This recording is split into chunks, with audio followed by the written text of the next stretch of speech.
Student solution. बिस्मिल्लाहिर्रहमानिर्रहीम।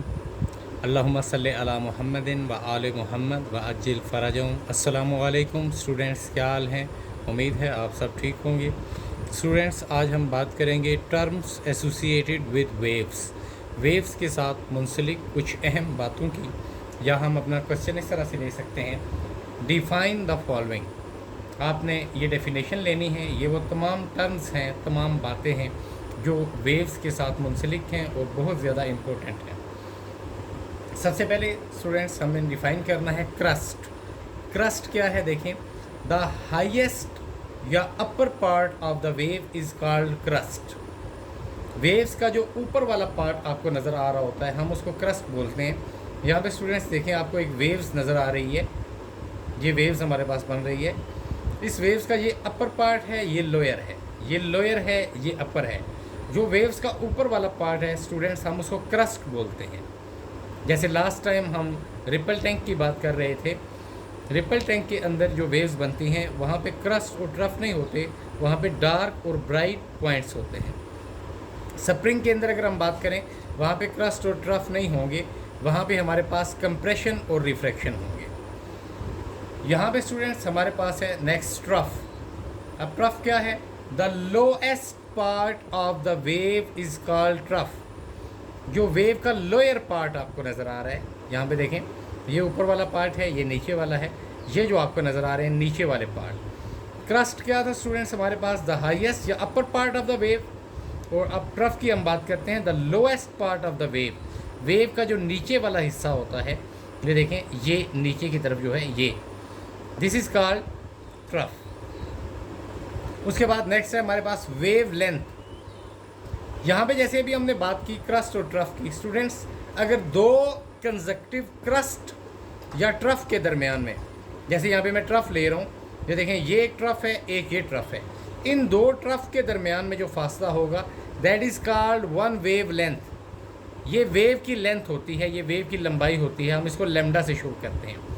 सिर्फ trough के दरमियान में नहीं, एक और दूसरे, बल्कि आप एक क्रस्ट और दूसरे क्रस्ट कंजक्टिव जुड़े हुए एडजेसेंट, दो क्रस्ट के दरमियान या दो ट्रफ के दरमियान में जो फासला होता है, that is called wavelength. यहाँ पे देखें, the distance between two crust और between two trough is called wavelength. दो क्रस्ट या दो ट्रफ के दरमियान में जो फासला होगा, हम उसको वेव लेंथ बोलेंगे और इसको हम लेम्डा से शो करते हैं। यहाँ पे ये आपको नज़र आ रहा है, ये क्रस्ट और क्रस्ट के दरमियान में फासला भी लेम्डा है, वेव लेंथ। और ट्रफ के दरमियान में भी हम लेम्डा का साइन लाइक, जैसे आप कैपिटल वाई लिखते हैं, ऐसे उल्टा करके इसको लिखेंगे। ये वेव लेंथ है, यानी वेव की लंबाई को ये शो करता है। नेक्स्ट स्टूडेंट हमारे पास है frequency. The number of vibration पर सेकेंड इज कॉल्ड फ्रीक्वेंसी। यानी पूरा एक बॉडी का कंप्लीट राउंड ट्रिप जितने टाइम में हो रहा है, यहाँ पे देखें, द नंबर ऑफ वाइब्रेशन, वो तो टाइम पीरियड होगा। फ्रीक्वेंसी की हम बात करें, द नंबर ऑफ वाइब्रेशन पर सेकंड। एक सेकंड के अंदर बॉडी के अंदर जो वाइब्रेशन हो रही हैं, जैसे यहाँ पे हमारे पास वेव्स देखें, मैं कहता हूँ ये जितना भी हमारे पास डायग्राम है, ये फॉर एग्जांपल एक सेकंड में ऐसे बनी है वेव्स। तो ये देखें, यहाँ पे हमारे पास जो वाइब्रेशंस होंगी, यहाँ से स्टार्ट हुआ है और ये यहाँ पे आया है, वन वाइब्रेशन हो गई है। फिर यहाँ से स्टार्ट हुआ है, यहाँ पे दो, फिर यहाँ पे तीन, यानी ये तीन वाइब्रेशन हुए। यहाँ पे हमारे पास फ्रीक्वेंसी 3 है। अब जैसे सिंपल पेंडुलम की बात करें, तो वो अपनी मेन पोजीशन से ए से दोबारा ए पे वापस आएगा, वो उसकी एक वाइब्रेशन होगी। तो नंबर ऑफ वाइब्रेशन पर सेकंड, एक सेकंड के अंदर किसी बॉडी के अंदर कितनी वाइब्रेशन होती हैं। जैसे यहाँ पे अगर हम बात करें, यहाँ से हमारी वेव शुरू हो रही है स्टूडेंट्स, इस जगह से, इस पॉइंट से। तो ये देखें, ये यहाँ से शुरू हो रही है, इस पॉइंट से, मेन पोजीशन से। ये दोबारा जब मेन पे आएगी, यानी एक क्रस्ट और एक ट्रफ मुकम्मल करने के बाद यहाँ पर, ये एक वाइब्रेशन है। ये जितने टाइम में मुकम्मल होगी, ये हमने देखना है कि द नंबर ऑफ वाइब्रेशन, कितनी वाइब्रेशन मुकम्मल हुई हैं इस टाइम में। तो हम अगर यहाँ पे देखेंगे, एक सेकंड में ये 2 वाइब्रेशन मुकम्मल हो गई हैं, 2 कंप्लीट राउंड ट्रिप हो गए, तो हमारी जो फ्रीक्वेंसी होगी दैट इज़ 2। अगर 3 वाइब्रेशन होंगी तो वो हमारी फ्रीक्वेंसी 3 हो जाएगी। अब फ्रीक्वेंसी का फार्मूला क्या है कि F is equal to 1/T। T time period है जिसके अंदर वाइब्रेशंस होती हैं, और f is equal to 1/t आपको शो कर रहा है कि फ्रीक्वेंसी और टाइम पीरियड दोनों इनवर्स होते हैं, एक दूसरे के रेसिप्रोकल हैं। और अगर फ्रीक्वेंसी इंक्रीज होगी तो time period will be decrease, ये कम हो जाएगा। फ्रीक्वेंसी के लिए जो हम यूनिट लेते हैं स्टूडेंट्स वो हर्ट्स है, इसको हम HZ से शो करते हैं। उसके बाद नेक्स्ट है हमारे पास टाइम पीरियड। टाइम पीरियड और फ्रीक्वेंसी देखें दोनों रिलेटेड है, आपस में एक दूसरे का इन्वर्स होते हैं। The time use to complete one vibration is called time period. एक वाइब्रेशन कंप्लीट होने में जितना टाइम लगता है वो टाइम पीरियड कहलाता है। जैसे मैं कहता हूँ यहाँ से हमारी शुरू होती है, ये देखें ये एक वेव यहाँ पे बन गई है आके, ये जितने टाइम में बनी है, फॉर एग्जांपल ये 6 सेकंड में बनी है, तो हमारे पास टाइम पीरियड 6 होगा। अगर सिंपल पेंडुलम के अंदर आप देखें, जब हम पेंडुलम को ऐसे या झूले की एग्जांपल ले लें, हम उसको एक्सट्रीम पोजीशन ए से छोड़ते हैं, वो दोबारा ए पे वापस आएगा।